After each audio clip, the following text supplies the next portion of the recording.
What happened at your school that still doesn't feel real? I was in 7th grade when we got this new substitute teacher for social studies. His name was Mr. Hargrove, and right from the start, something felt off about him. Not in a scary way, just weird, like he didn't really know what he was doing. During his first week, he taught us about the Civil War, but got all the basic dates wrong. When someone corrected him, he just laughed and said he was testing us. He couldn't figure out how to work the projector, so we'd spend half the class period watching him fumble with the remote while muttering to himself. The weirdest part was that he never graded anything. We'd turn in assignments and they'd just disappear into his desk drawer. When kids asked about their grades, he'd say something vague like, "You're all doing great," or "Grades don't define you." But honestly, most of us loved him. He was super nice and would tell these crazy stories about when he used to work in politics. He'd describe meeting famous senators and being in important meetings. The stories were so detailed and interesting that we didn't care if they were true or not. One day, he brought in homemade cookies for everyone. Another time, he let us watch a movie instead of doing worksheets. He'd ask about our families and actually remember what we told him. Mrs. Dirksheide, our regular teacher, was strict and boring. Mr. Hargrove made school fun. He'd been there for about 3 weeks when things got strange. On Thursday, he seemed nervous and kept looking out the window during class. He kept checking his phone, which teachers weren't supposed to do. When the bell rang, he told us to have a great weekend, even though it was only Thursday. Friday morning, Mr. Hargrove just didn't show up. We sat in the classroom for 20 minutes before another teacher came in and told us we'd have study hall instead. Kids started joking that maybe he overslept or got stuck in traffic. Then around lunchtime, police cars pulled into the school parking lot. Not one or two, like 5 of them. The whole cafeteria went quiet as we watched officers walk into the main office.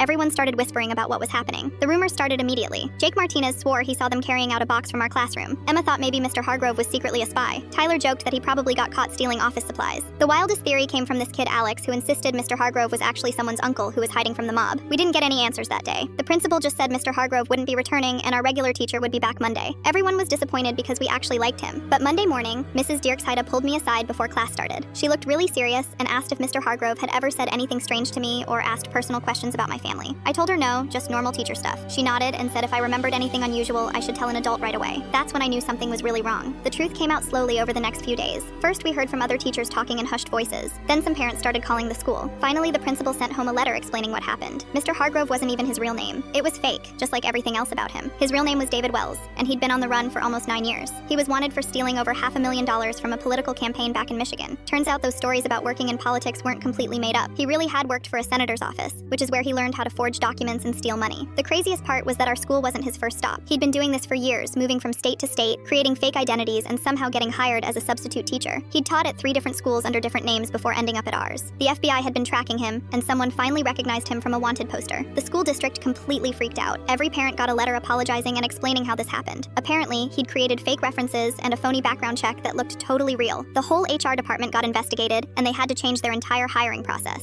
But here's the part that still gives me chills. When the police searched our classroom, they found a goodbye note that Mr. Hargrove had left in his desk drawer. It said, "Thank you for reminding me what it feels like to be a good person. I'm sorry I had to lie to you. You're all going to do amazing things." The FBI agent who found it said he'd never left notes at the other schools, just ours.